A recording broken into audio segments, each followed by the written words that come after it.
字体，一个我们既熟悉又陌生的名词，在往常的使用中还是特别常用的。那对于个人用户，你用什么字体都行。但如果你和我一样是一名 UP 主，或者是一个企业工作者，在做视频或工作的过程中，如果使用了一个没有付版权费的字体，那就得赔偿上万元。所以我们就需要一些免版权可商用的字体。不过大多数人都不知道怎么下载，所以今天我就来给大家推荐一个网站，可以下载到这些字体。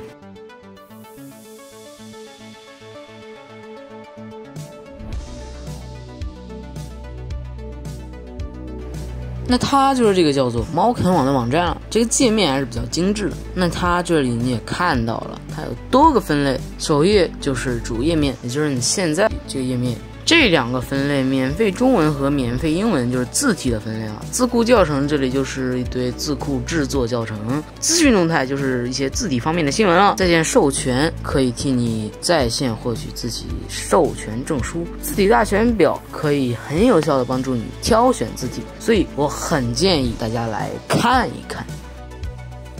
然后咱们往下滑，就能看到这些新字体的分类，再往下就是一堆字体了。那随便打开一个就可以看到一篇文章，它一般讲的都是字体诞生的故事。另外最上面还会有字体预览框，帮助你更好的了解这个字体，不用下载即可测试，就能提前知道它的效果如何了。这里你还可以选择大小号，还可以选择自重。这玩意儿说白了就是字体的粗细，一个字体可以有多种自重，效果都不同。如果你想具体了解自重，可以去百度一下。那下面也有展示，会有普通的这种一个一个字展示的，也会有这种直接用一篇文章来给你展示的。当然这里都是用出师表和沁园春雪来展示的。如果字体有多种自重，还会展示这个部分。然后下面是个表格，显示了这个字体的一些重要信息，比如说自重数量、收录的汉字数，它这里用了一个星星来评分，这展示的确实是就是知识度的高低。然后是字体的版本，这里还可以查看更新记录，这边还会显示字体作者，如果你商用被告了，可以回来看看是谁告的。开个玩笑啊。咱们继续，下面的字体授权这里也有说是否可以商用，所以在你决定使用之前，切记看看这里的字体授权。一般来说，我下面都会有一个字体授权，点开它提供的链接，就可以知道是否真的可以商用。那有的字体这里还会有几段文字，告诉你它允许和不允许做的事。那一般来说，只要你不做违法的事情，并且严格遵守法律法规，那就不会像张三一样被判刑。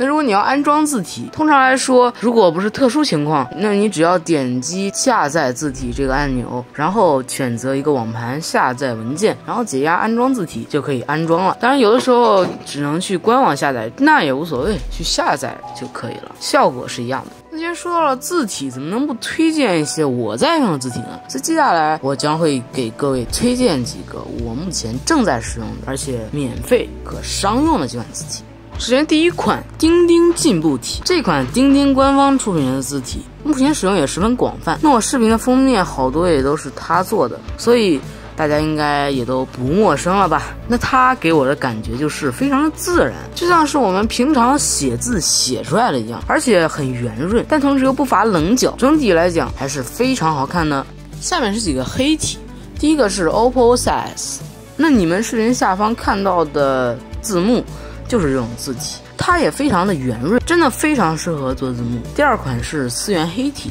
那它可以说是替代微软雅黑的绝佳选择，我很推荐。还有优设标题黑，这也是一款老字体了，但是在2024年的今天，你会发现它的应用仍然很广，甚至一些店铺的门头用的都是它，足以见得其经久不衰。然后是阿里妈妈鼠黑体，这个字体我不是很常用啊，但是今年1、2月的时候，不知道为什么，至少我关注的 UP 好多都改用它来做封面了，所以也在这儿推荐一下。然后是宋体的替代品，宋体很常用，也很好看，但唯一可惜的就是商用要付费。这个时候你可以去用又一宋，那这个字体可以说是青出于蓝而胜于蓝，它比原版宋体还要好看，在这个预览窗口这里大家也可以看到。所以如果你有用宋体的需求，我非常推荐你用又一宋。那以上就是我关于字体的一些介绍了，大家如果有什么其他的高见，可以留言在评论区。那么以上就是本期视频的全部内容了。那么如果你喜欢本期视频的话，